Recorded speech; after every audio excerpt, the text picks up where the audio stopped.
Lorsque vous vous sentirez désespérément mauvais, incurable et plein en vous-même de choses mauvaises, comme si tout ce en quoi vous aviez cru ne tenait plus debout, et que tout partait en pièces, et que toutes les impressions qu'il est possible d'avoir vous assailliront, au point que vous pourriez bel et bien croire que vous êtes perdu.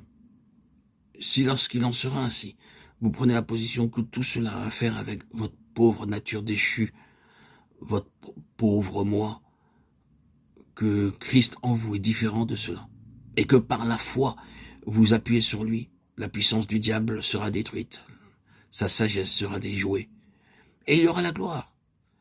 C'est la leçon que nous devons apprendre. Christ en vous et dans l'Église, en tant qu'habitation de Dieu par l'Esprit, est le symbole de la gloire, de la victoire, de la puissance et de la sagesse. Béni soit Dieu, il y a des périodes où cet aspect de Christ atteint nos impressions et nous jouissons de la réalité que le Seigneur est en nous. Mais il n'en est pas toujours ainsi.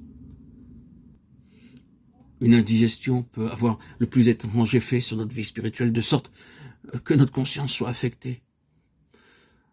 La moindre chose peut survenir et changer toute la situation si nous nous laissons prendre par les choses. Que de choses l'ennemi dresse-t-il pour nous attirer en elle? Il est occupé à tendre des pièges partout, concevant des situations tout autour de nous, toujours prêt à nous troubler par quelque chose. Comme c'est habilement arrangé, juste au moment où nous désirons le moins être troublés.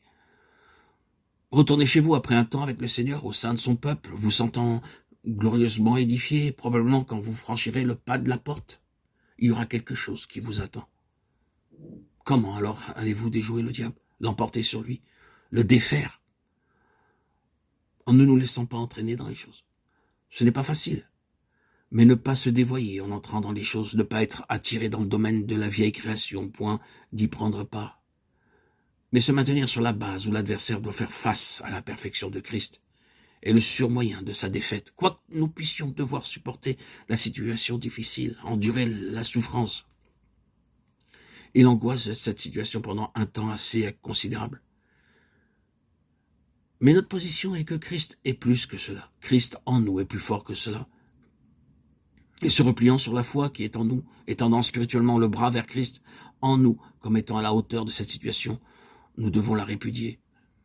David vient très souvent à notre secours dans ce domaine. Vous vous souviendrez qu'à une occasion, il a dit toutes sortes de choses qui manifestaient sa dépression, son désespoir, son découragement, parce que la situation semblait tellement impossible. Puis, il s'est recueilli et a déclaré « C'est ici mon infirmité ». Je me souviendrai des années de la droite du Très-Haut, psaume 77-10. Aujourd'hui, j'ai sur le nez une paire de lunettes avec des verres teints en bleu. C'est ma façon de voir les choses. C'est la façon dont les choses m'affectent. C'est moi, ce n'est pas le Seigneur. Attribuons les choses à qui elles reviennent à juste titre, et rendons à César les choses qui lui appartiennent et à Dieu celles qui sont à lui. Je suis certain qu'ici se trouve la clé de tout. La clé de tout est Christ en vous, Christ en moi, Christ dans son corps, et cela doit être vécu par la foi.